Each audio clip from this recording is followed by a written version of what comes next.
So, you're never too old to learn something new. I just learned something new today. I've been driving this truck for the last 8,000 miles. It's a 2017, so I've had it for a minute. So, in my 2012, it has a locking differential. We'll go ahead and switch it back to two-wheel. In the 2012, I am able to press and turn on. But in the 2017, it says, screw you. Took me a minute to Google some of this information. I'm like, why would Ford build it that way? Or is there something wrong with my truck? No, turns out Ford built it as a safety precaution because the 2017 Ford Raptor, 18, 19, and 20 probably also, has so much power that they determined as a safety precaution it would save the rear differential.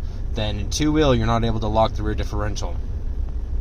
But if you switch it to 4 high, back in 4 high, press the button, I can have locking differential.